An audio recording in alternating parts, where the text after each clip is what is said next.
Tai labą dieną visiems ir visoms. Mano vardas yra Marta Gadeikienė ir aš esu Atviros Lietuvos fondo programų vadovė. Šiandien džiaugiuosi turėdama jums galimybę pristatyti mūsų labai šviežiai iškeptą programą pavadinimu Veikiam, kurią bendrai finansuoja Europos Sąjunga ir kurią įgyvendiname 4 organizacijos. Tai mes, Atviros Lietuvos fondas, mūsų partneris Lietuvoje lygių galimybių plėtros centras ir partneriai Latvijoje tai yra Martos centras ir Moterų paramos ir informacijos centras Estijoje. Mes labai džiaugiamės, kad mūsų pastangas dirbti šioje temoje, tai yra diskriminacijos ir lyčių stereotipų mažinimo ir mažinimo smurto lyties pagrindų bei NVO gebėjimų stiprinime, remia Europos Sąjunga. Taigi, šiek tiek daugiau apie programą. Gerai, techninės kliūtis ir mano skaidrės nejuda. Gerai, sustokime dabar. Taip. Tai aš tada gal padarysiu šitaip. Nes aš labai noriu, kad jūs matytumėte skaidres. Ar dabar matosi antroji skaidrė? Nesimato. Ne, nesimato. Čia vienas gal iš manęs patarimas, o jungi su rodiklėlėm, kurios nupieštos skaidrėje, ar su klaviatūros rodiklėlėm? Jungiau su pelės, o reiktų su... Man pavyko tik tai ten toj skaidrėje, kai yra tokios rodiklėlės, tai jas spaudinėjant pavyko išjudinti tas skaidres. Ar jūs dabar matote? Valio! Taip. Valio, ačiū kolegės, tai tada judam toliau ir tikiuosi, kad daugiau techninių nesklandumų nekils. Tai, žodžiu, grįžtam prie programos Veikiam. Tai labai trumpai mūsų toksai, mes savo išsikėlėme kaip organizacijos tikslą sustiprinti nevyriausybinės organizacijas, kad kiekviena nevyriausybinė organizacija, ypatingai ta, kuri laiko, kad grindžia savo veiklą žmogaus teisų principais, integruoto atsako į smurtą lyties pagrindų aspektus savo veikloje. Mūsų programos Veikiam sudaro 3 kryptis. Tai pirmoji yra diskriminacijos ir lyčių stereotipų mažinimas, antroji atsakas smurtui lyties pagrindų. Ir apie šitas 2 kryptis tikiu, kad jau jums kolegės iš lygių galimybių plėtros centro papasakojo daugiau. O trečioji mūsų kryptis yra nevyriausybinio organizacijų gebėjimų stiprinimas, apie kurią mes papasakosime šiek tiek daugiau su kolege Živilė. Taigi, programas Veikiam yra 2 tikslinės grupės. Viena iš tikslinių grupių yra regioninės Lietuvos nevyriausybinės organizacijoms, kuriams mes esam sukūrę gebėjimų stiprinimo programą ir apie kurią mes būtent kalbame šiandieną, nes kvietimą dalyvauti šioje programoje paskelbsime labai netrukus. Bet, kaip jau minėjome šiandien, kad mūsų programos yra ir antra tikslinė grupė, tai yra nacionalinės nevyriausybinės organizacijos iš Lietuvos, Latvijos ir Estijos ir kitą metą mes skelbsime konkursą finansuoti jų projektus. Šitoje vietoje jūs galbūt jau klausėte savęs, o tai kas yra regioninės NVO? Tai mes regioninėmis NVO vadiname vietos lygmenių veikiančias nevyriausybinės organizacijas, o nacionalinėmis nevyriausybinėmis organizacijomis laikome tokias organizacijas, kurios vykdo veiklą Respublikos mastu. Tai reiškia ar Lietuvos, ar Latvijos, ar Estijos. Taigi, susikoncentruokim tada į regioninių Lietuvos NVO gebėjimų stiprinimo programą. Kągi mums,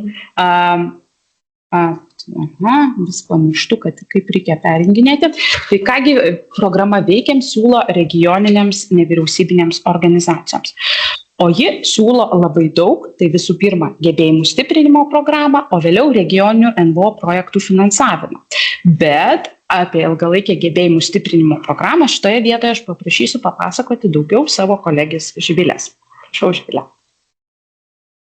Sveiki visi, labai džiugu matyti skaičius, kiek tiesiogiai yra prisijungusi ir susidomėjusių nauja programa.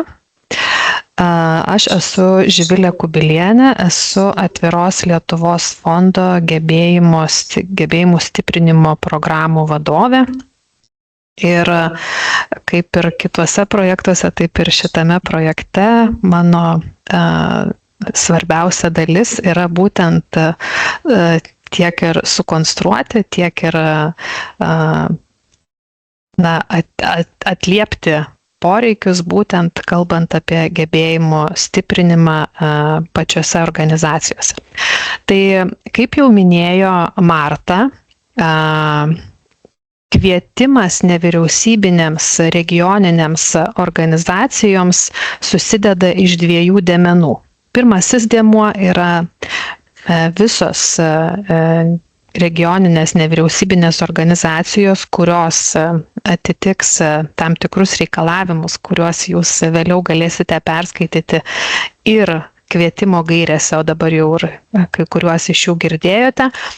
Visų pirma, bus kviečiamos dalyvauti ilgalaikėje gebėjimų stiprinimo programoje ir tik tai tos organizacijos, kurios sudalyvaus šitoje ilgalaikėje gebėjimų stiprinimo programoje, turės galimybę teikti paraiškas vidiniam projektų finansavimo konkursui ir tikėtis gauti finansavimą savo projektams. Galima tada jau pakeisti skaidrę. Gebėjimų stiprinimo programa susidės iš tokių 3 lygiagrečiai einančių dalių. Tai yra mentorystė, lyčių lygybės kompetencijų ugdymas ir projektinio raštingumo modulis. Ir apie kiekvieną iš jų noriu šiek tiek plačiau papasakoti. Galima jau jungti sekančią skaidrę. Tai pirmoji dalis yra mentorystės tokia programa, kurios metu kiekvienai organizacijai bus paskirtas mentorius ir su šituo paskirtu mentoriumi organizacija turės laiko 5 mėnesius, kad galėtų siekti tam tikrų tai konkrečiai organizacijai išsikeltų tikslų. Kartu su mentoriumi tie tikslai turėtų būti ir mes tikimės, kad bus visų pirma tai tokie, kurie šiuo metu organizacijai kelia daugiausia iššūkių, susiję su organizacijos gyvenimu, tai reiškia kažkokių galbūt, administracinių organizacijos silpnybių, tuometinių esamų ieškojimų, kaip jas būtų galima išspręsti, arba kažkokių tai konkrečių įgūdžių, arba kažkokių konkrečių žinių įgijimų. Taigi konkrečios problemos arba konkretus iššūkiai, labai aiškus laikotarpis, 5 mėnesiai ir jūs lydintis mentorius ir tikėtina, kad per tą laiką organizacija turės galimybę ištaisyti arba kažkaip tai pasiekti savo išsikeltą tikslą. Visas mentorystės etapas prasidės nuo tyrinėjimo sesijų, kurių metu ir bus išsiaiškinta, kokios tos konkrečios problemos kamuojančios jūsų organizaciją galėtų būti sprendžiamos ir koks asmuo galėtų padėti tas problemas išspręsti. Visa mentorystės etapo trukmė yra iš viso pusmetis, tai yra 6 mėnesiai, per kuriuos jūs ir atliksite kiekvieną iš tų žingsnių. Galime keisti. Taip, lygiagrečiai, beveik tuo pačiu metu kviesime organizacijas ugdyti ir lyčių lygybės kompetencijas. Ir šitą darbą, taip pavadinkim, atliks jau jums šiandien pažįstamos mūsų kolegės, kurios ką tik jums pasakojo labai svarbią informaciją. Tai šitų susitikimų, kurie vyks gyvai metu, vyks praktiniai užsiėmimai ir iš viso yra numatyta, kad per 3 mėnesius turėsite 32 valandas tokių užsiėmimų. Mano kiek atmintis leidžia prisiminti, tai yra numatyta 4 dienų pilni tokie susitikimai su ekspertais, ir kurių metu ir vyks lyčių lygybės kompetencijų ugdymas. Taip pat neišvengsite ir namų darbų, ir be abejo vyks viso proceso įsivertinimas. Na ir trečias komponentas, tai yra, galima jau, yra projektinis raštingumas. Kaip jau minėjau, kuo yra ypatinga šita programa, tai kad programos metu organizacijos dalyvauja ne tik tai gebėjimų stiprinimo mokymuose, bet taip pat joms bus suteikta galimybė pasistiprinus teikti paraiškas ir gauti finansavimą projektams įgyvendinti. Prieš teikiant paraiškas dar pasistiprinsime ir projektinio raštingumo temoje. Tai pasiūlysime jums nuotolinius teorinius ir praktinius užsiėmimus. Tai per porą savaičių įvyks keletas susitikimų. Iš viso bus 8 valandos, bus ir tam tikri namų darbai, kuriuos reikės atlikti, ir vėliau turėsite grupinės konsultacijas. Tai toks meniu. Per pusę metų gausite tokį pakankamai rimtą jūsų organizacijoms skirtą ir jūsų organizacijose esančių, gal taip pavadinkim, iššūkiams spręsti skirtą laiką. Galim žiūrėti, kas toliau, kokia ten skaidrė. Kol kas nesikeičia. Va. Tam, kad jūs įsivaizduotumėte, kaip čia viskas išsidėsto laike, tai yra numatyta, jog pati programa prasidės šių metų pabaigoje ir startuosime su mentorystės programa, nes jai reikia laiko, turiu omeny, kad dar susipažinti su jūsų organizacija, susivokti jūsų organizacijos esamoje situacijoje, įsivardinti iššūkius. Na ir vėliau lygiagrečiai prisijungs prie jūsų stiprinimo ir lyčių lygybės kompetencijų ugdymo komanda, kuri su jumis susitiks minėtuose gyvuose susitikimuose. Ir besibaigiant jau pačiai programai, tai 5 programos mėnesį įvyks ir projektinio raštingumo mokymai. Na ir visa gebėjimų stiprinimo programa, visas šitas paketas turėtų baigtis gegužės mėnesį įsivertinimais. Tai taip atrodo mūsų gebėjimų stiprinimo programos pasiūlymas. Galvoju, kas ten dar toliau. Dabar jau turbūt tau perduodu, ne? Taip, ačiū, Živilė.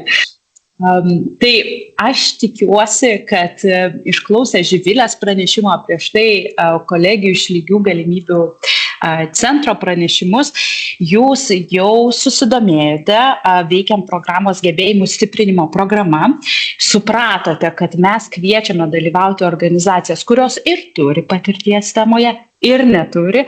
Ir mes tikrai labai stengiamės ištransliuoti tą žinutę, kad jeigu neturite patirties arba jos jaučiate, kad turite menkai, tikrai nebijokite dalyvauti šitoj programai, mes jūsų nepaliksime vienų ir tikrai nuoširdžiai palydėsime tam, kad sustiprėtų ir jūsų organizacijos, ir jūs sustiprėtumėt kaip profesionalai ir galėtumėte dirbti su šita tema ir įgyvendinti puikius projektus. Taigi, jeigu jūs jau susidomėjote veikiam programos gebėjimų stiprinimo programa, atkreipkite dėmesį į skaidrėje rodomą datą, kad anketą dalyvauti programoje reikės pateikti iki šių metų rugsėjo 30 dienos. Informacija pareiškėjams bus mūsų programos veikiam tinklapyje, kuris yra www.olf.lt/veikiam tinklapyje nuo Liepos pradžios. Ir ten rasite visą dokumentaciją, kvietimą, gaires, anketą ir visus kitus papildomus priedus. Na, o aš norėčiau jums šiek tiek papasakoti daugiau apie pagrindinius gebėjimų stiprinimo programos etapus ir šiek tiek išplėsti tą techninę informaciją. Taigi, kaip ir minėjau, anketų pateikimas turi įvykti iki rugsėjo 30 dienos. Ir mes jūsų labai prašome, jeigu jūs domina šitą programą, tikrai nevėluokite pateikti anketą, nes jeigu ją pateiksite vėliau, dėja, bet mes jos priimti galimybių neturėsim. Tada, kai mes gausime visas anketas, vykdysim anketų vertinimą ir atrankos pokalbius. Anketas vertins ekspertai ir mes įvertinsim jūsų motyvaciją dalyvauti šioje programoje ir atsirinksime, remiantis anketų vertinimų ir atrankos pokalbiais, atsirinksime 26 nevyriausybinių organizacijų komandas, o komandas turiu galvoje bent 2 asmenys iš nevyriausybinės organizacijos, kurios dalyvaus gebėjimų stiprinimo programoje, kurią ką tik pristatė Živilė. Kaip ir minėjom, tai yra ilgalaikė programa, tai jinai reiškia, kad jinai vyks nuo šių metų gruodžio iki kitų metų gegužės. Na, ir tada gebėjimų stiprinimo programos absolventai, pabrėžiu, tik gebėjimų stiprinimo programos absolventai turės galimybę teikti paraiškas projektams ir mes organizuosime tokį uždarą konkursą, na ir 12 geriausiai įvertintų projektų gaus finansavimą ir galės būti vykdomi nuo kitų metų spalio iki 26 metų spalio. Gerai, tai kas tada gali dalyvauti šioje programoje? Dar norėčiau šiek tiek papasakoti tada prieš galimus pareiškėjus. Aš jums šiek tiek daugiau papasakosiu ir apie projekto paraiškų konkursą, kurį skelbsime 25 metais. Tai kaip ir minėjau, jame galės dalyvauti tik gebėjimų stiprinimo programos absolventai. Taigi, jeigu jūs norėsite įgyvendinti projektą, tai sukluskite, nes jums reikia dalyvauti konkurse jau dabar ir dalyvauti gebėjimų stiprinimo programai.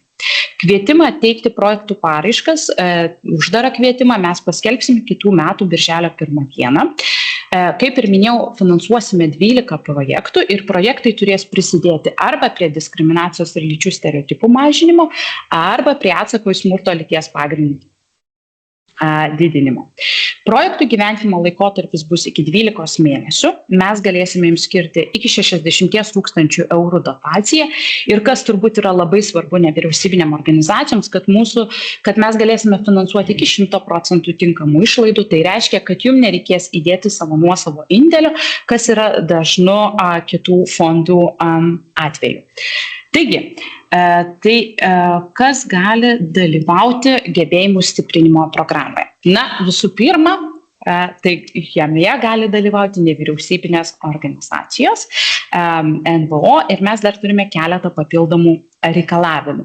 Tai tos nevyriausybinės organizacijos, jos turi būti registruotos ir veikti Lietuvos Respublikoje ne mažiau kaip 1 metus. Tai reiškia, jūs turite būti registruoti registrų centre ne vėliau kaip praėjusių metų Liepos 1 diena. Jūsų pagrindinė veiklos vieta turi būti Lietuvoje, bet žinoma, naudą iš jūsų organizacijos veiklos gali gauti ne tik tai Lietuvos piliečiai, bet ir kitų ES šalių ar ne ES šalių piliečiai, pavyzdžiui, ukrainiečiai. Pareiškėjos būtinai turi atitikti nevyriausybinio organizacijų plėtros įstatymo reikalavimus, išdėstytus 2.3 straipsnėje, kurį aš jums pacituosiu.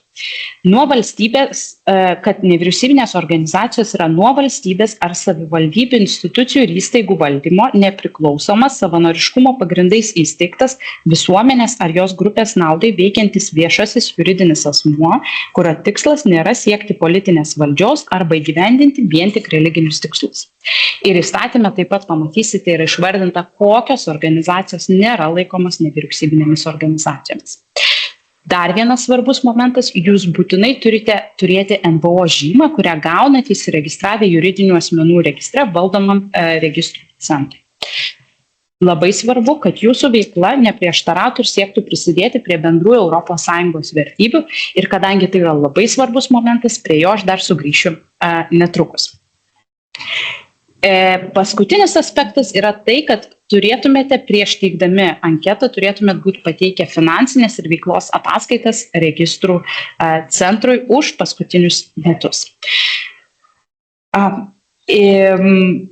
Kvietimo gairėse mes esame įsivardinę 8 reikalavimus, aš juos čia šiek tiek sutraukiau, tai norėčiau atkreipti dėmesį, kad pareiškėjai, norintys dalyvauti gebėjimų stiprinimo programoje, turės atitikti visus 8 reikalavimus.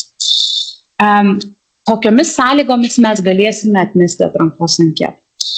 Visų pirma, tai atrankos anketą atmesime, jei ji nesurinks minimalių balų už tam tikrus kriterijus arba bendro balų skaičių 50. Antras aspektas, kada mes galėtume atmesti anketą, tai jei mes pamatysime, kad jūs arba anketoje, arba savo veikloje nesilaikote bendrųjų ES vertybių. Ir mes tikrai labai kruopščiai tai tikrinsime, mes tikrinsime jūsų organizacijos tinklapį, socialinių tinklų paskyras ir stebėsime, ar jūsų veikloje nėra, sakykime, nepagarbo žmogaus orumui arba toleruojama diskriminacija bet kokiais pagrindais arba negerbiama laisvės, demokratijos, lygybės, įskaitant lyčių lygybę principai. Jeigu matysime, kad šių principų nesilaikoma, dėja, bet jūsų anketą mes turėsime atmesti, nes programa veikiam yra griežtai vertybinė programa.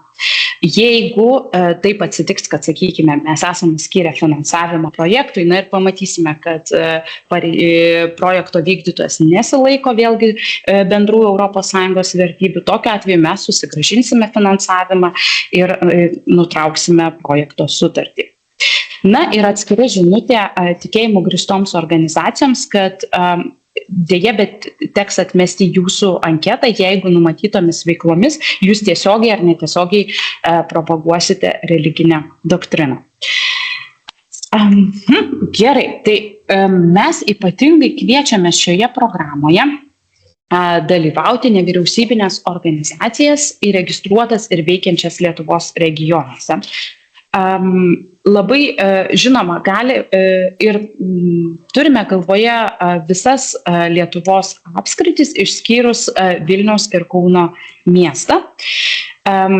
Žinoma, Vilniuje ir Kaune registruotos organizacijos ir veikiančios organizacijos gali dalyvauti konkurse, bet dėja mes jums neskirsime pirmumo taškų.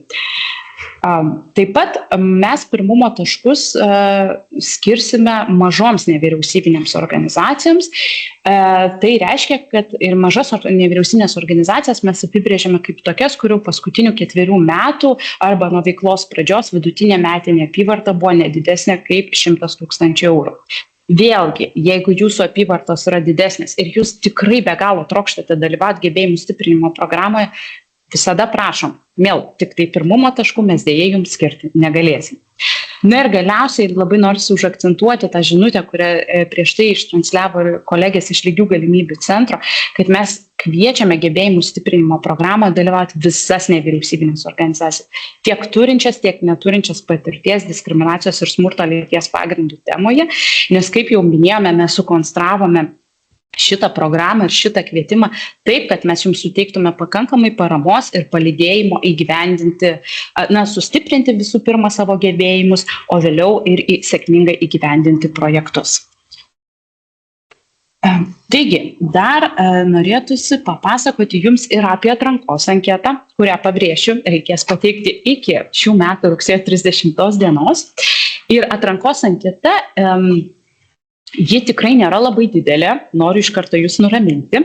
Ją sudaro tokie 3 blokai informacijos. Tai visų pirma, mes norėsim sužinoti daugiau apie jūs kaip apie pareiškėjo organizaciją, kad jūs papasakotumėt, ką jūs veikiate, ko siekiate, kuriuose apskrityse dirbate ir su kokiomis tikslinėmis grupėmis ir kokie yra pagrindiniai jūsų organizacijos iššūkiai bei jūsų organizacijos stiprybės. Taip pat mes norėsim išgirsti jūsų motyvaciją ir mokymosi lūkesčius dalyvauti šioje programoje ir kad jūs įvardintumėt gebėjimų stiprinimo programos dalyvius. Kaip jau minėjau anksčiau, gebėjimų stiprinimo programoje galės dalyvauti bent 2 asmenys iš organizacijos, iš kurių vienas užima vadovaujančias pareigas organizacijoje. Kita anketos dalis yra skirta šiek tiek pristatyti tas pirminės projekto idėjas. Pamenat, mes minėjom, kad gebėjimų stiprinimo programos absolventai galės dalyvauti uždarame konkurse ir teikti paraiškas gauti finansavimo projektui. Tai mes jau šioje anketoje paprašysime jūsų šiek tiek pristatytas pirminės projektų idėjas, kaip jos atitinka mūsų programos veikiant temas ir kaip tos siūlomos projektinės idėjos yra susijusios su jūsų jau vykdomomis veiklomis. Bet dar kartą pabrėšiu, jeigu nevykdote tokių veiklų, vis tiek drąsiai dalyvaukite programoje, nes ji yra atvira visoms organizacijoms ir turinčioms patirties, ir neturinčioms patirties šioje temoje. Na ir paprašysim, jeigu jūs turite šiek tiek patirties temoje, kad jūs įvardintumėte per paskutinius 3 metus vykdytus tematinius projektus. Na ir galiausiai paskutinė dalis, tai yra privalomi anketos priedai, tai pamatysite bus tokia pareiškėjo deklaracija ir ataskaitos pateiktos registrų centrų. Gerai, pasirodo, aš judu jau visiškai link pabaigos. Taigi, tai aš tikiuosi, kad išklausę šį pranešimą ir prieš tai visus buvusius pranešimus, jūs esate be galo susidomėję ir motyvuoti dalyvauti mūsų gebėjimų stiprinimo programoje. Tai dar kartą primenu, kad anketą reikia pateikti iki rugsėjo 30 dienos, o Liepos pradžioje mūsų programos tinklapyje www.olf.lt/veikiam ieškoti visos informacijos skirtos pareiškėjams, kvietimo, gairių, anketos. Žinoma, mes prisipareigojam atsiųsti jums 2 laiškus po šio seminaro. Pirmas laiškas bus šito seminaro dalomoji medžiaga ir anketa apie šio renginio kokybę ir jūsų požiūrį apskritai į ES vertybės, kurią mes labai prašysime, kad jūs užpildytumėt. Na, o šiek tiek arčiau Liepos mėnesio, arba iš tikrųjų, kai mes tik paskelbsime kvietimą, jūs gausite iš mūsų dar vieną laišką ir kvietimą jau dalyvauti šioje gebėjimų stiprinimo programoje, pildyti anketas ir jas pateikti iki rugsėjo 30 dienos. Tai mano pagrindinė žinutė yra tokia, kad nors jau vasaros atostogos beveik prasidėjo, nepamirškite patikrinti savo elektroninio pašto dėžučių po šio seminaro ir mes tikimės aktyvaus dalyvavimo mūsų skelbiamame konkurse. Tai šioje vietoje aš iš tikrųjų norėčiau sustoti ir labai laukčiau jūsų klausimų, kuriuos tuoj pati peržiūrėsiu, arba jeigu yra kolegės, kurios man padėtų įgarsinti, aš irgi laukčiau jūsų pagalbos.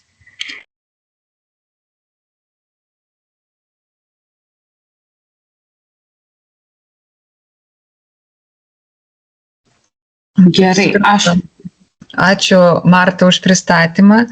Gal čia dar toks ir patikslinimas būtų, nes tu minėjai, kad kaip ir kviečiame dalyvauti, bus atrinktos 26 organizacijos, vėliau projektų bus finansuojami 12, bet vėlgi visos tos organizacijos, kurios dalyvaus, jos gali kooperuotis į bendrus projektus, kad, iš tikrųjų, kad projektas yra ne per organizaciją, bet vykdyti projektą gali kelios organizacijos. Tai šitą tiesiog turėkite omeny, kad dalyvavimas jau, ta prasme, kad suteikia daug galimybių ir vėliau kartu projektą vykdyti.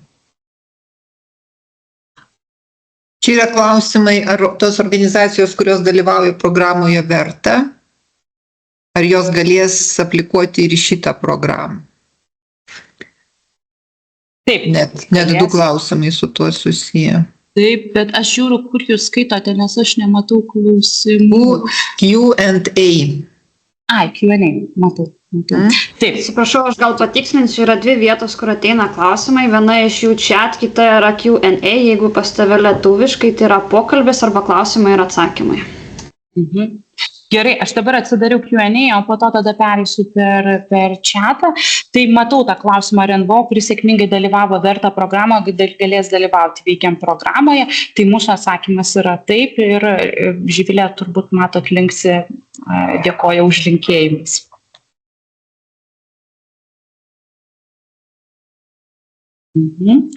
Vėl panašus klausimas iš Alytaus rajono asmenų su negale berods irgi nematau viso prašymo. Liudmilos klausimas irgi panašus, ar dalyvaujant vertą programoje galite dalyvauti programoje, tai tikrai taip, patikinam, galite dalyvauti. Dabar aš tada žiūriu į chatą. Ar būtina NVO žyma? Taip, būtina NVO žyma. Taip, ir tada pasidalinta elektroninio pašto adresu ir daugiau aš klausimų nematau. Kolegės, ar jūs? Man atrodo, dar vienas yra, ar prisijungimas prie programos bus tik moralinė nauda, mokymai plus smurto įveikimas, ar bus konkretus finansavimas, jei taip, tai kaip konkurso būdu ar kitokiu. Tai gal dar kartą trumpai pasakyk. Gerai, tai aš tikiuosi, kad aš jau atsakiau, bet dar kartą tada įgarsinsiu, kad žinoma, moralinė nauda dalyvaujant programoje tikrai bus labai didelė, bet ir gebėjimų stiprinimo programos absolventai, kurie gaus tą moralinį naudą ir kompetencijų sustiprinimą, galės dalyvauti konkurse ir gauti finansavimą projektam. Ir kaip jau Vilana minėjo, tikrai finansinę naudą galės gauti ne tik tai tos 12 organizacijų, kurių projektai bus tiesiogiai finansuojami, bet mes esam sukonstravę visą konkursą taip, kad organizacijos tarpusavį bendradarbiauti ir ta finansinė nauda iš tikrųjų bus jaučiama daugumos iš gebėjimų stiprinimo programos dalyvių. Aš norėčiau vieną patikslinti dalyvės ir dalyviai, prašau, nesiųskite e-mailų į chatą.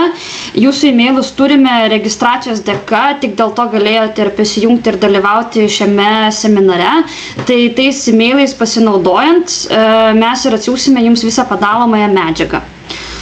Antras patikslinimas, kurį norėčiau, kad gebėjimų stiprimas vyks ne 4 dienas, o 5 dienas. Taip yra numatyta mūsų projekte. Tai Živilė, čia gavau mandatą dėl to, kad sakai, kad gal negerai prisimenė. Tai tiesiog patikslinau šitoj vietoj, kad turėtumėte omenyje. Daugiau administracinių klausimų, ko gero, aš nespręsiu, tai įsijungiu. Ačiū, kad dalyvavote.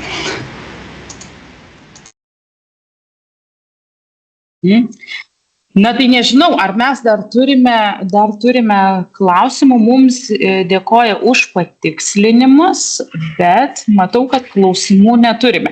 Tai gerai, paskutinis šansas. Yra klausimas ten žemiau truputėlį. Ar įmanoma mokymus būtų derinti su darbu, nes NVO veikla savanoriška, Julita klausia. Živilė, ar tu atsakytum? Viskas priklauso nuo noro. Tai čia turbūt labai individuali situacija kiekvieno iš mūsų ir kiekvienas veikiantis nevyriausybinėje organizacijoje turi kažkokį tai darbą, kur turbūt dabar nebūtų įmanoma taip universaliai pakomentuoti, bet iš tų visų atvejų, su kuriais mes susidurėme, kur kitose programuose organizacijas atstovaujantis žmonės dalyvauja ir tos programos yra gerokai intensyvesnės negu šita, tai tikrai daugumai pavyksta, o atskirais atvejais ieškom kažkokių tai sprendimų ir vienaip ar kitaip kažkaip pavyksta išspręsti.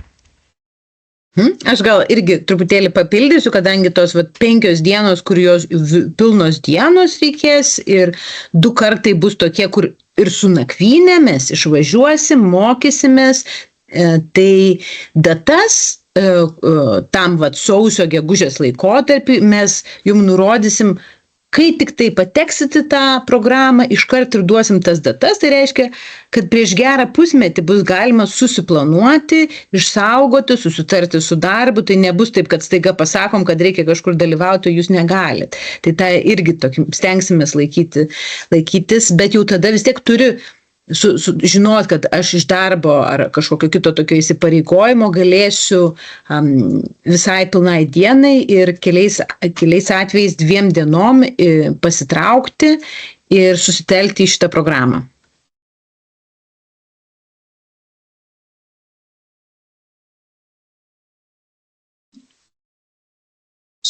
Tai ar turim dar klausimų čiate? Aš jų nematau, tik tai padėkas.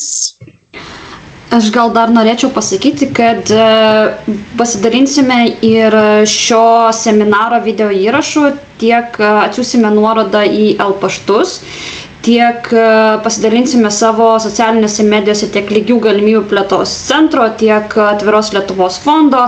Tai jeigu kažkokios informacijos nespėjote prisiminti arba norėsite pasidalinti su organizacijom, kurioms manote irgi tai būtų aktualu, tai noriu pranešti, kad video įrašas bus prieinamas internetu. Online norėjau sakyti, bet lietuviškai. Tai va, tai tokia dar informacija.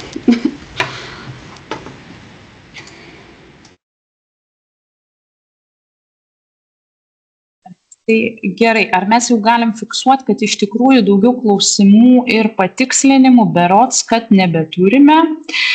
Tai norėčiau padėkoti tada šiandien visoms prisijungusioms kolegėms. Mes iš savo pusės, kaip Atviros Lietuvos fondas ir Lygių galimybių plėtros centras, tikrai labai tikimės aktyvaus dalyvavimo programoje veikiam. Ir nepamirškite pasitikrinti savo elektroninio pašto dėžučių. Atsiųsime jums 2 laiškus po šio seminaro. Tai dar kartą ačiū, kad dalyvavote. Linkim gero vakaro, gerų vasaros atostogų ir labai tikime susimatyti su jumis rudenį jau gebėjimų stiprinimo programos kontekste. Ačiū Jums.